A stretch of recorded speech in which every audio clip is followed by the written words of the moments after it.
Dari sendiri Muhammad. Dengan ibu siapa, dari mana? Dari hamba Allah dari Riau.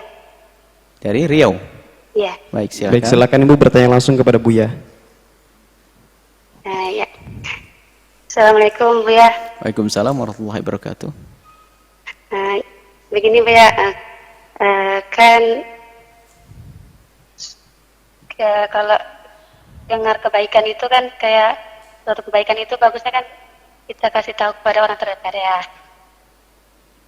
Gimana? Jadi kalau dapat suatu ilmu kebaikan, kita bagusnya kan memberitahu kepada orang terdekat gitu. Yeah. Nasihati. Kalau sama orang lain, misalnya di luar keluarga bisa nasihatinnya, tapi kalau di dalam keluarga itu kayaknya susah, itu gimana Bu ya? Baik. Memang kadang-kadang yang namanya kedekatan adalah semacam dinding pemisah. Kadang terlalu dekat itu tidak mudah untuk mengingatkan.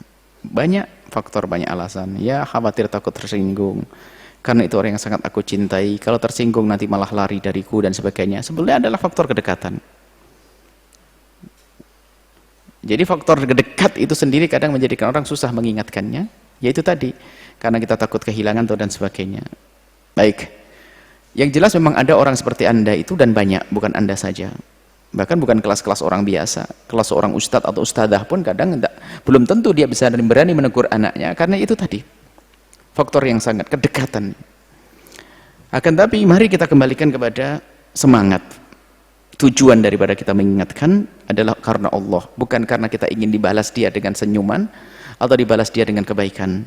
Akan tapi kita ingin balasan dari Allah. Itu yang membangun keberanian kita untuk mengingatkan siapa saja, termasuk orang-orang yang dekat dengan kita. Tapi pun demikian, harus langkah selanjutnya adalah berbeda loh ya cara mengingatkan antara orang dengan orang. Biarpun kalimatnya, biarpun permasalahannya sama.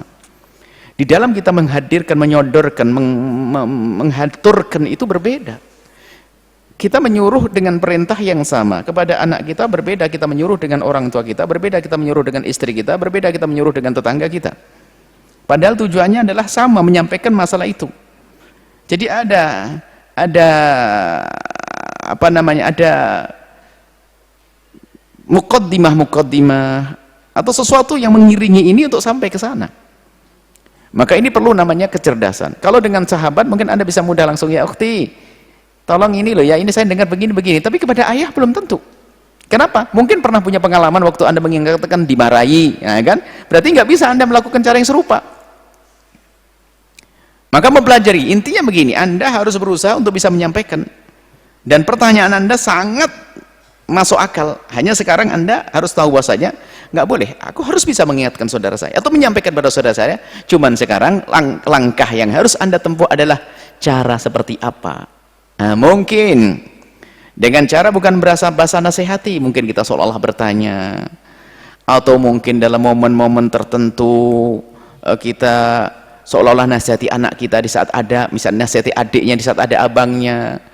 Kalau mungkin dengan ibu kita mudah, mungkin kita ingin nasihati ayah, kita mungkin seolah nasihati ibu, tapi ayah mendengar, dan seterusnya. Jadi harus cari, kita tidak tahu karakter keluarganya seperti apa. Kemudian yang harus kita ketahui, jangan suudon, jangan dianggap setiap orang kalau mendengar omongan kita lalu marah. Ibu Anda, ayah Anda, jangan prasangka buruk, prasangka baik, semoga akan mendengar omongan saya. Kemudian setelah itu Anda mulai melangkah dengan cara yang terbaik. Dan ingat, ada beberapa hal, dua hal yang harus Anda ketahui dalam mengingatkan, menyampaikan kebenaran atau mengingatkan. Yang pertama adalah kebaikan tidak harus diucapkan saat itu juga.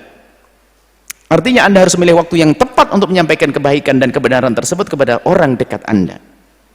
Yang kedua adalah kebenaran atau kebaikan tidak harus diucapkan oleh lisan Anda, mungkin bisa melalui orang lain, atau Anda bisa mengirim surat yang indah, surat cinta atau apa saja kepada suami atau istri, kepada anak. Anda bikin sesuatu yang indah yang isinya adalah tentang, tapi kalimat indah bukan nasihati bahasanya.